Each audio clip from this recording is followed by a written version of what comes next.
Évidemment, qui dit conducteur dit électricité, dit électron. Et donc, on va repartir à la base de qu'est-ce que c'est l'énergie d'un électron. Voilà.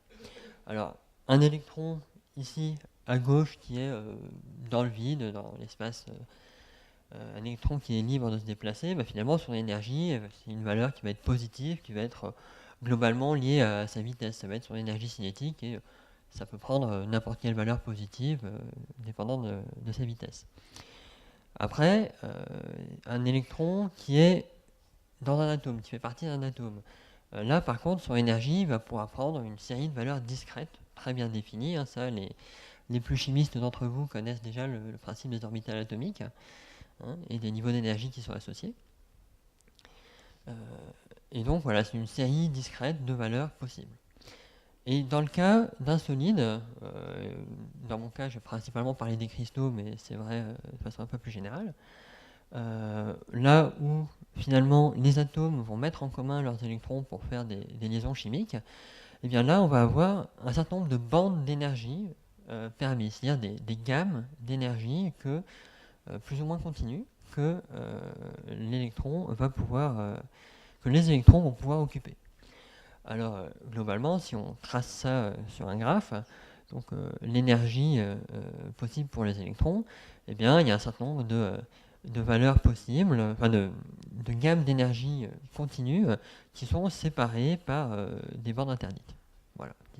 Et évidemment, la nature étant fainéante, ben, les électrons vont avoir tendance naturellement à se regrouper dans les états de plus basse énergie possible, hein, de la même manière que quand on pose un ballon en haut d'une colline, il va rouler jusqu'en bas pour minimiser son énergie potentielle.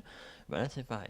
Les électrons, naturellement, ils vont avoir tendance, ils vont se regrouper et occuper les bandes d'énergie les plus basses. Et les bandes d'énergie qui seraient possibles, mais à des valeurs plus élevées, elles vont être vides ou partiellement occupées.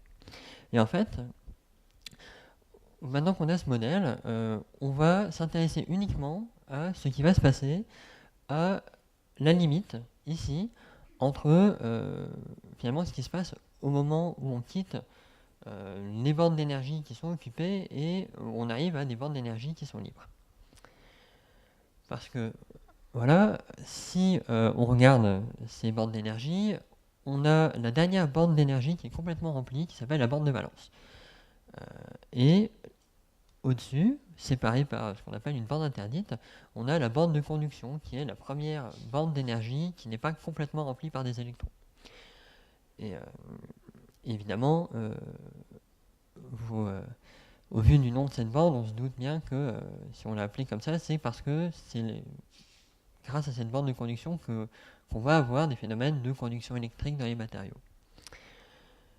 Alors, rien que là, si on regarde ces bornes de valence, bornes de conduction, on arrive déjà à classer différentes catégories de matériaux. Tout d'abord, si la borne de conduction est partiellement occupée par des électrons, on va pouvoir avoir une conduction dans le matériau, une conduction électrique, et on va avoir un métal. Au contraire, si la borne de conduction est vide, eh bien, on va avoir un isolant. On ne va pas pouvoir y faire circuler des électrons. Et finalement, on va également avoir un cas intermédiaire.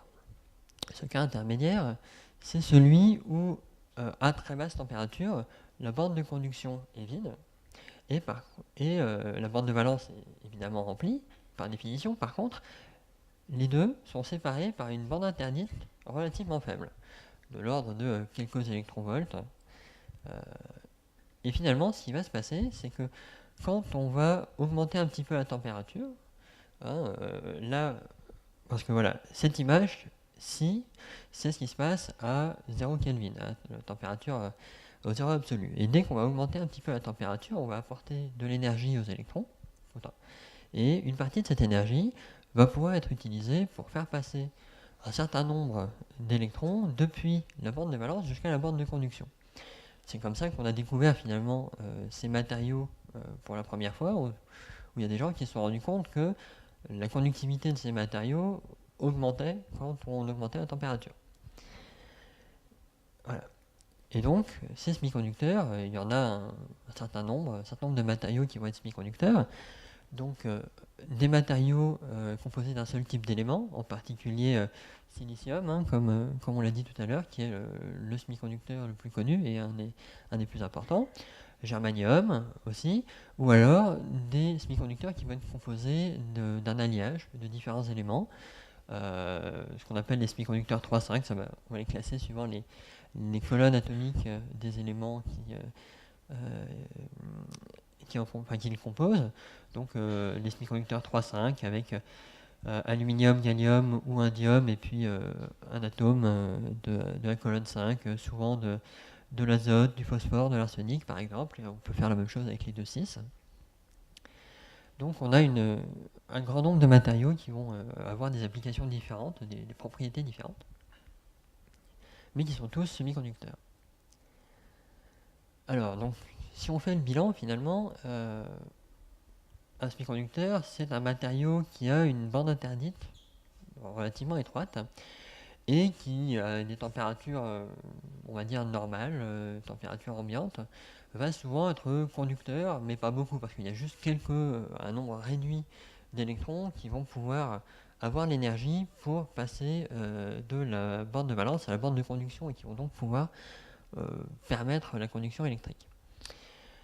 Et voilà, un des concepts un petit peu compliqués sur lequel on reviendra après, c'est voilà, quand un électron quitte la bande de valence pour aller dans la bande de conduction, il va laisser derrière lui un trou dans la bande de valence, c'est-à-dire un état dans la bande de valence où il devrait y avoir un électron et il n'y en a pas.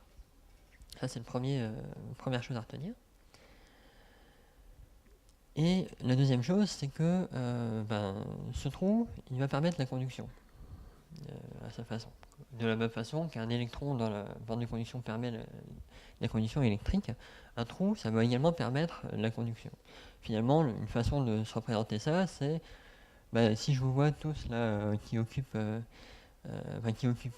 les sièges, si j'enlève quelqu'un d'un siège au milieu, les gens qui sont sur les sièges d'à côté vont pouvoir se décaler d'un cran pour occuper le siège vide, et finalement, à chaque fois qu'une personne se décale pour occuper le siège vide, c'est que le siège vide, lui, se décale de l'autre sens, de l'autre côté. Je sais pas si vous voyez un petit peu l'image. Hein. Bon, c'est quelque chose, on peut voir ça un peu de la même façon. Et voilà, bon, ça c'est le principe des semi-conducteurs, c'est quelque chose qui arrive naturellement. Par contre, quelque chose qui est très important, c'est qu'on peut modifier et en particulier augmenter la conductivité d'un semi-conducteur par ce qu'on appelle le dopage. Le dopage, finalement, c'est un peu comme pour les cyclistes, hein, c'est-à-dire qu'on a notre matériau et on va injecter dedans, on va introduire dedans un certain nombre d'impuretés, d'atomes qui vont avoir des propriétés différentes. Par exemple, là je prends le cas du silicium, qui est le matériau semi-conducteur classique, où nos atomes de silicium, ils ont tous un certain nombre de 4 électrons sur la bande, sur les orbitales extérieures, et ils les mettent en commun quand les atomes de silicium forment un cristal, ils vont mettre en commun ces électrons pour former des liaisons cristallines. Et donc, on a à chaque fois 4 électrons qui sont mis en commun et qui permettent de former le cristal. Ce qu'on va faire, c'est qu'on va injecter dans le cristal des atomes qui vont avoir un nombre d'électrons différents sur la couche extérieure. Par exemple, dans le cas du dopage N, ce qu'on appelle le dopage N, c'est le dopage qui va permettre d'injecter des électrons dans la bande de conduction. On va voir ça après. Ce qu'on va rajouter, c'est quelques atomes, dans ce cas-là de phosphore, c'est-à-dire des atomes qui vont avoir un électron de plus sur la couche extérieure. Et donc, finalement, quand on intègre ces atomes dans le réseau cristallin, on va avoir les 4 liaisons qui vont être formées habituellement, et avoir un électron en plus qui va être faiblement lié à l'atome de phosphore. De la même manière, pour injecter des trous dans la bande de valence, on va rajouter des atomes avec un électron de moins sur la couche extérieure. Et donc, ce qui va se passer, c'est que par exemple, dans le cas du dopage N, eh bien, l'électron qui est ici lié à l'atome de phosphore, finalement, il est très faiblement lié et il va très facilement pouvoir aller se décrocher de l'atome de phosphore et se déplacer dans le réseau. Ce qu'on dit, si on regarde en termes de bande d'énergie, c'est qu'on a rajouté un niveau d'énergie avec un électron qui peut rejoindre facilement la bande de conduction. De la même manière, quand on fait du dopage P, on va rajouter comme ça un atome, enfin un niveau électronique qui va pouvoir capturer un électron de la bande de valence et laisser donc un trou dans la bande de valence. Concrètement, comment ça marche cette histoire de trou?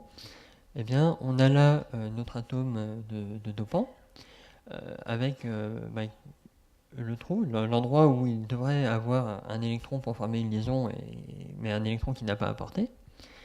Du coup, ce qui va se passer, c'est que à cet endroit-là, on va pouvoir capter un électron qui vient d'une liaison voisine. Et donc voilà, on a un endroit ensuite où où il devrait y avoir un électron et où il n'y en a pas. Donc c'est un trou dans la bande de valence. Et ça revient en fait à intégrer une charge mobile positive dans le réseau. Et donc, on va avoir un endroit où finalement les charges positives du noyau vont plus être compensées parce que à cet endroit-là, maintenant, il manque un électron. Et ainsi de suite, on peut, cette charge va pouvoir se déplacer dans le matériau. Et donc, c'est une autre façon de créer finalement un mouvement de charge électrique et donc une conduction électrique à l'intérieur du matériau. Voilà. Alors, la partie cours est finie. Maintenant, on a introduit 2-3 concepts. L'histoire de bande de valence, bande de conduction. L'électron, ça va. Par contre, le trou, c'est quelque chose qui est un peu moins instinctif. Et maintenant qu'on a ces briques, on va pouvoir les utiliser pour essayer de faire un certain nombre d'applications et de composants.